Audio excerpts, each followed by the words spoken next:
Thank you very much.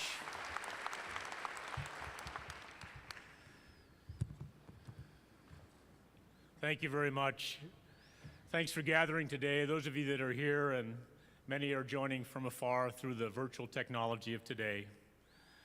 To Chairman Blum and the Regents of the University, to President Udolph and officers of the University, to the students, to the faculty, the staff and the alumni and the friends of the University of California, Riverside, to the leaders of the Academic Senate and the UCR campus, to the chancellors of the other campuses of the greatest public university, research university in the world, to members of our vast and supportive community, to our elected officials, to my colleagues and friends, including former UCR Chancellor Bob Gray, who is here today and who provided important leadership during a time of transition at UCR, and to my family, thank you. The notion of promise is important to me. The importance of living the promise is even more so, as to do so requires action and expects high levels of achievement. Living the promise means realizing the potential in each of us and in all of us, in solving the issues of tomorrow through knowledge, its discovery, its communication, its translation and application, and its preservation. You know, I'm deeply inspired by the opportunities before us. I'm sobered by the importance and complexity of the issues that confront us. I'm comforted by the brilliance, aspiration, and support of the people around me. And I am humbled by the opportunity to serve each of you as Chancellor of this wonderful place at this important time. I stand with you today, like many in this hall, and as you've learned, an immigrant from Argentina, the first in my family to earn a degree, a product of our master plan here in California. So thank you, Mom and Dad.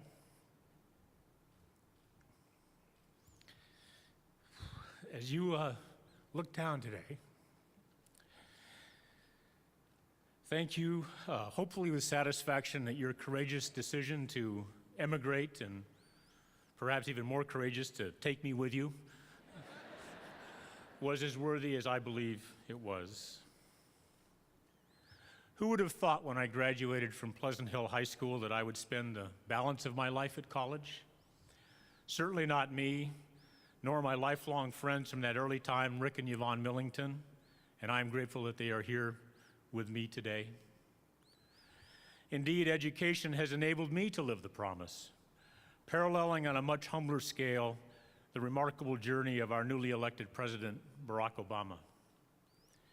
You know, paraphrasing generously and making a few modifications of his speech of November 4th, if there is anyone out there who doubts that America is a place where all things are possible, who still wonders if the dreams of our founders is alive in our time, who still questions the power of living the promise of education, today is your answer.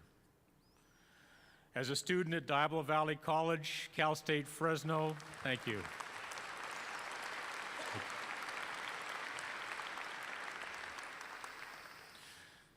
At the Cal States, Fresno, and East Bay, and then at Berkeley, you know, I was given training and the opportunity to live my promise, although no one promised me a living. I'm grateful that many individuals helped me along the way. George Brooks, you met earlier today. John Faulkner and Dee Eddington at the University of Michigan, who guided me through my postdoc and my academic career there. To Chancellor Chen, who appointed me to the Berkeley faculty some 15 years after I'd earned my PhD. To Doctors Ken and Dot Johnson, friends and leaders of the Corvallis community who are here today and who supported me during my 9 years at Oregon State University. That was made possible, of course, by Roy Arnold, John Byrne, and Paul Risser. And to Happy Watkins, who you also met today, who helped me in unexpected and wonderful ways during my presidency of the University of Idaho. And so this past summer, I came home for the third time to the University of California where, and this is a plea to the President and to the Regents, I plan to finish my career many years hence.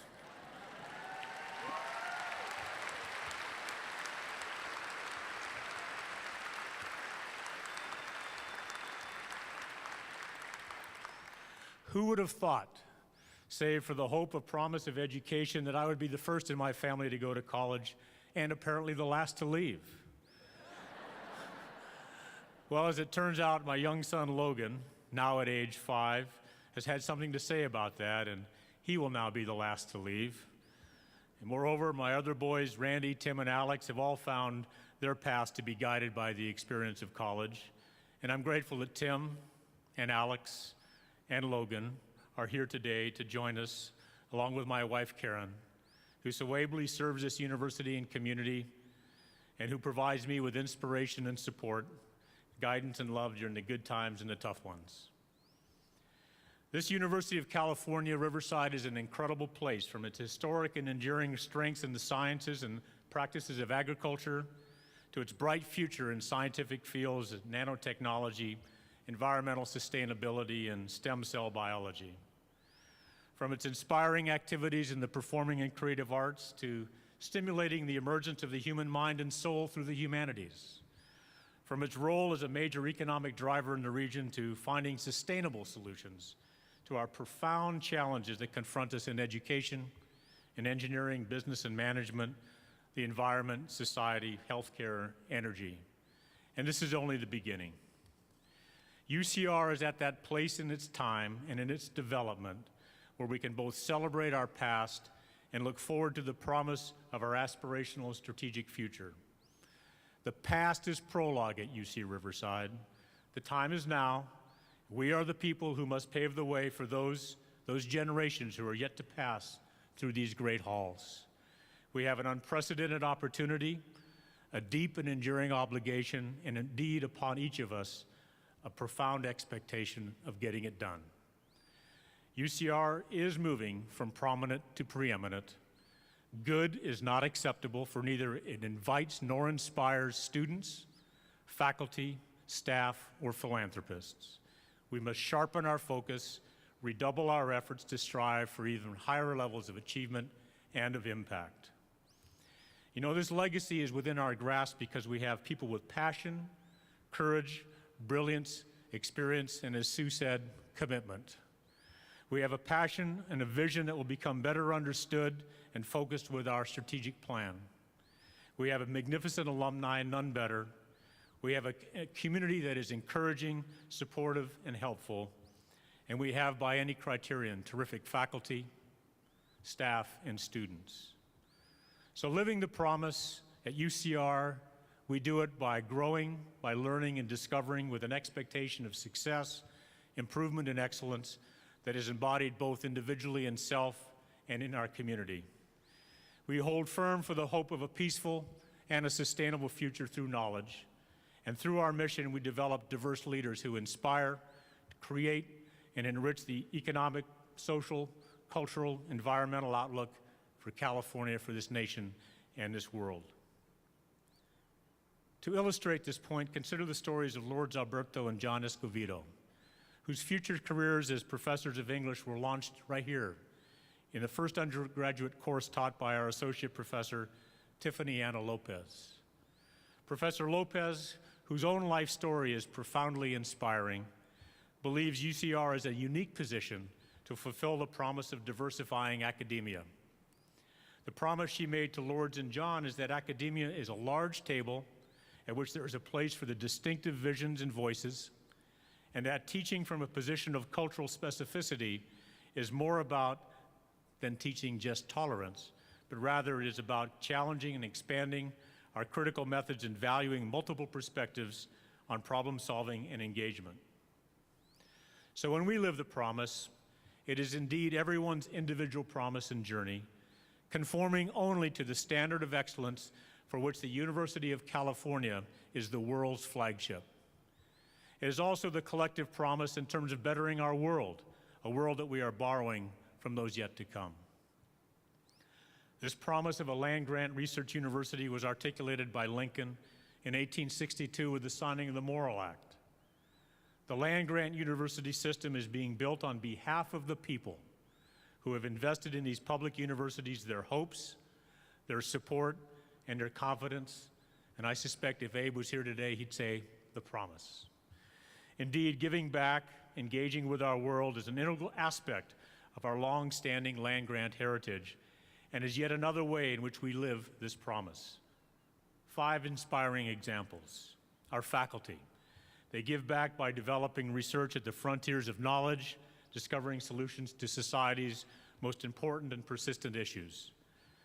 Note Professor Peter Atkinson, who is developing genetic tools to manipulate the genes of mosquitoes to prevent them from transmitting malaria, a disease that kills 1 million people per year, mostly children. Our faculty's creative work inspires international acclaim, and their personal journeys inspire. We've already seen one from one. Take another, Christopher Abani, professor of creative writing, who began to form his early works of poetry in prison because Nigeria's military regime did not care for his published story on a military coup. Our alumni are civically engaged, living, working, competing, prospering in this increasingly interdependent, competitive, and multicultural world economy. Consider Rector William Greenlaw, class of '65, who founded a soup kitchen in New York City that serves, and listen to this, serves 1,000 needy people a day in New York City, the largest operation of its kind in America. Our students are giving back through service learning, a transformative experience of discovery, understanding, and global citizenship that is engaged with and responsive to the needs of our larger community.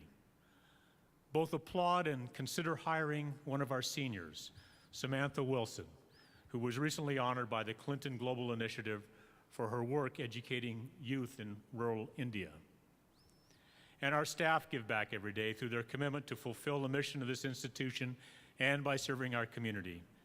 Admire Dave Stevens, a member of our carpentry shop, who has devoted hundreds of hours to youth in our community, including those with emotional, learning, and physical disability. And he shares his home with a neighboring family of 6, whose home became uninhabitable when it slipped off its foundation, something that appears to happen from time to time in this seismically active area. The campus gives back in other ways as well. Through the performing arts and athletics, we're bringing recognition to individuals in the university, higher levels of accomplishment to build pride in the community and among our alumni. The ideas and discoveries that germinate in our laboratories and agricultural fields are taking root in the marketplace, taking ideas to market, as evidenced by the tasty seedless gold nugget mandarin, as well as efforts to commercialize a method for turning municipal and other waste streams into fuel. And one day soon, our UCR School of Medicine will train and place a diverse and multicultural competent workforce of physicians while delivering and developing innovative research and healthcare in our communities, programs that will improve the health of the people around us. And finally, and yet firstly, our enduring promise is to our students, for whom UCR has become an accessible and residential campus of choice. For them, we promise a campus that is characterized by pride and excellence, by integrity and innovation, an entrepreneurial spirit, and a passion for learning and discovery. For our students, we promise a welcoming, supportive, and inclusive academic community that is student-centered, which achieves excellence through a diversity of people, ideas, and areas of study, and is also a virtual cauldron that challenges the ideas, long-held dogmas, apparent truths, and conventional approaches. For our students, we promise a campus of choice and access. You know, already 94% of our students make UCR their campus of choice. And for the remainder, we fulfill the California Master Plan. Nearly 45% of our students, more than any other campus in this great UC, receive Pell Grants. And almost half will be, like me, the first in their family to earn a degree. You know, our students epitomize the face of the new California. They're passionate, imaginative, energetic, diverse. They are concerned about our future. Some come from privilege, some come from poverty. Their slopes of achievement to meet the exacting and uncompromising standard of the University of California differ because of their backgrounds, but we are proud of the value that our faculty and our staff add to these students, among the best in the nation. And every student is a gift, everyone has promise, Everyone deserves an opportunity to succeed. So this brings us back to Lincoln's vision of a land-grant university as a people's university. It is these students and the people of California that the University of California, Riverside serves. Because of that, I envision today as a people's inaugural. Indeed, I have tried, but alas, without much success, to focus this inauguration not on me as the incoming chancellor, but on the people, you, the students, the faculty, the staff, the alums, the community, the friends, and the leadership up here on the dais. The 8th new beginning of this resilient, aspirational, and wonderful campus of the University of California. Please know that I accept any recognition with deep humility, with resolve, with pride, with commitment, and above all, a promise to each of you to do something productive every day, one that promotes and improves this great campus of the University of California. I promise nothing more. I certainly promise nothing less. But to succeed, I need your help, your advice, solicited or not, your forbearance, hopefully on not too many occasions, encouragement every day, ideas to expand and improve upon my own or to replace them, innovations because we simply must to be successful and competitive, and inspiration, which quite frankly has occurred naturally and will continue to do so as I visit with our current and potential students, our alumni, and our brilliant faculty and staff. So let me close by expressing my deep appreciation to the many people of the Office of the President and of the Riverside campus who have worked tirelessly to enable this inaugural celebration today. And let me close by reminding us that our legacy will be the destiny that we sow. From William Jennings Bryan, destiny is no matter of chance, it is a matter of choice. It is not a thing to be waited for, it is a thing to be achieved. So my promise is to live the promise. I promise.